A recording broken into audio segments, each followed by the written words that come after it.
Jesus used this figure of speech with them, but they did not understand what he was saying to them. So again, Jesus said to them, "Very truly, I tell you, I am the gate for the sheep. All who came before me are thieves and bandits, but the sheep did not listen to them. I am the gate. Whoever enters by me will be saved, and will come in and go out and find pasture. The thief only comes to steal and kill and destroy. I came that they may have life, and have it abundantly." Thank you, Tavi.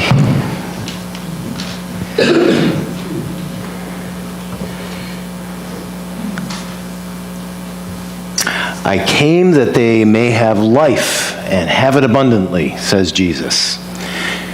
We only have one slide for this whole message, and it's of a shepherd.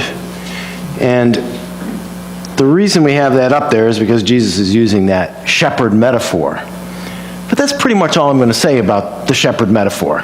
It's a good one, and the key thing about what he's saying with it is that I came that you might have abundant life. And it sure seems like life abundantly is what is at work in that description of the first church that came out of the book of Acts that we heard read first. Suzanne wanted to make sure our children heard that story about that very first church in Jerusalem as the book of Acts describes it. They were sharing and worshiping, having common meals shared with joy. They were helping the poor. They had extreme generosity and a sense of awe. They had a thirst for learning and equality for everyone. I just pulled that stuff out of the few verses in that chapter 2 of Acts. Abundant life. That's what that sounds like. Luke, who wrote the book of Acts, may have written it as a memory, and perhaps it was gilded a bit by 4 decades of time and many trials since those events happened, but still the core of it all is that overriding sense of joy and awe that the people had. Luke gives us a glimpse of Jesus' followers at their best, loving and purposeful in community together.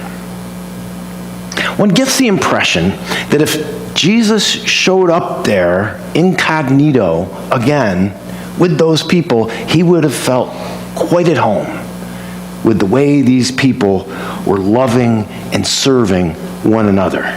It was consistent with what he had lived and taught them. And it made me wonder, reading it, if he showed up here on a Sunday morning, incognito, would Jesus join in and feel quite at home with us? The title of this message, WWJJ, is a twist on the one we've all seen on bracelets and bumper stickers, referring to who would Jesus join. I ask this partly from reading a column by Nicholas Kristof in the New York Times back in the fall, titled, "What Religion Would Jesus Belong To?" Funny thing about the religions of the world, they mostly don't resemble their founders. Islam and Muhammad, Buddhism and Buddha, Christianity and Jesus. The dots don't always connect. Kristof observes that, and I'll quote him here, Muhammad raised the status of women in his time. Yet today, some Islamic clerics bar women from driving and inflict much worse. Buddha would probably be horrified at the racial segregation that Buddhists in Myanmar impose on minority Muslims. And though Jesus was a radical who challenged the establishment, Christianity was so successful that in many parts of the world it has actually become the establishment, end quote. Now, I'm not a big fan of religion myself. I know that's weird to say, given what I do, and given that I studied it a lot. But faith, on the other hand, I'm a big fan of that. Religions don't usually end up resembling their founder's faith. He's right. And writer Brian McLaren has some good things to say about this disconnect and takes it even further in his book, The Great Spiritual Migration. And he writes that our religions often stand for the very opposite of what their founders stood for. McLaren challenges churches in particular to move from expressing faith only as a system of beliefs to expressing that faith as a loving way of life. McLaren asks the question, what would it mean for Christians to rediscover faith as a just and generous way of life, rooted in contemplation and expressed in compassion? What would that mean? Now, I believe this is what we are trying for at Mountain Rise. Trying. If we look at our mission statement prayer, and you can find that right on the back of your bulletin, we talk about actions, not beliefs. Actions like welcoming and caring, following and learning and serving. And these actions grow out of faith. And conversely, faith grows out of living those actions too. One can't exist without the other, faith and actions. WWJJ, we aspire to be people with whom Jesus would join in as people trying to follow him. What might that look like ideally? I think it would probably look a lot like that first Jerusalem church in Acts 2. They followed and lived three key ways. The first way is that ancient church was following by being generous. The people in that very first church, the book of Acts says, if we read it right out of the book here, they would sell their possessions and goods and distribute the proceeds to all as any had need. Well, we're not going to go that far. But wait a minute. We did have that silent auction a couple of months ago, and that was for mission outreach and serving. Well, that was a shot at it. We were trying to live that out in a new context. Churches that put mission ahead of their comfort, who give generously to outreach, who feed the hungry and shelter the homeless and welcome refugees and show compassion to the dying, churches like that are practicing extravagant generosity. That's an echo of that very first church. And we're going to continue to strive for that kind of exuberant and extreme generosity. The second way that those first ones followed was in their community, the community they made with one another. Acts chapter 2 again says, all who believed were together and had all things in common. And they spent much time together in the temple. They broke bread at home and ate their food with glad and generous hearts. Had all things in common. Well, don't worry, we're not going to start a commune. I've had people worry about that. It sounds kind of communistic. But we do hope to be a church who can be there for each other.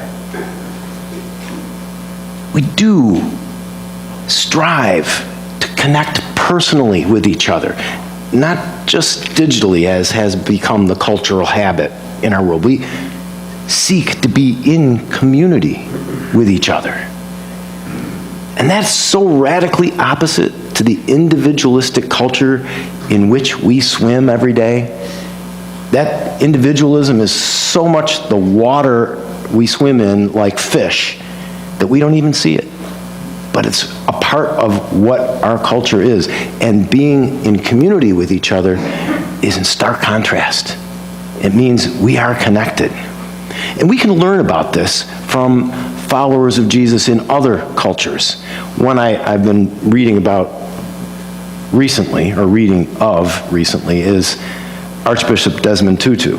And he says, we depend on the other for us to become fully who we are.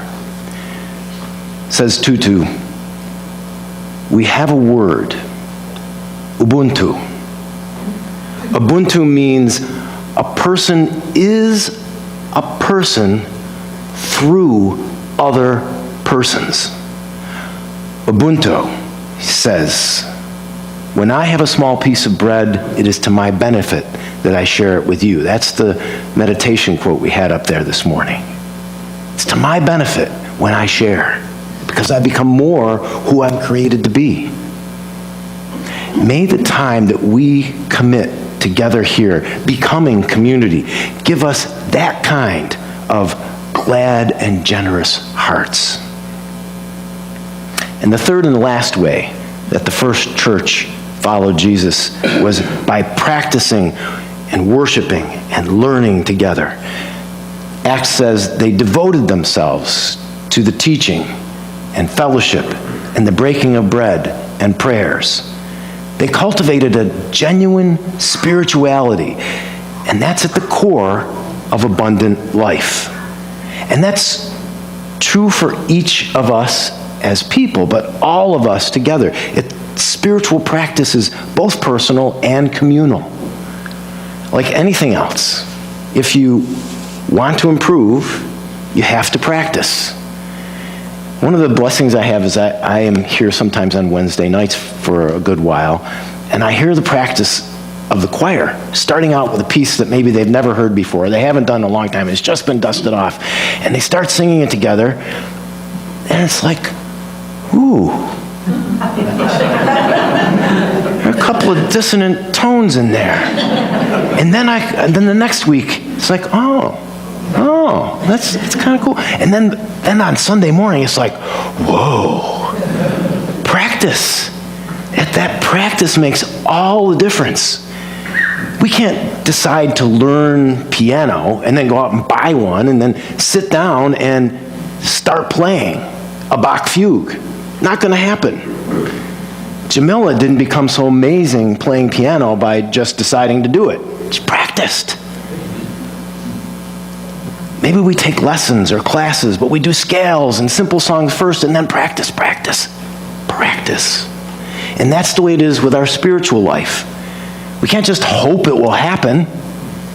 What Jesus did was pray and study and teach and pray and heal and serve and welcome all and pray. Did I mention pray? If we want abundant life, we will work at it, and we'll work at it together.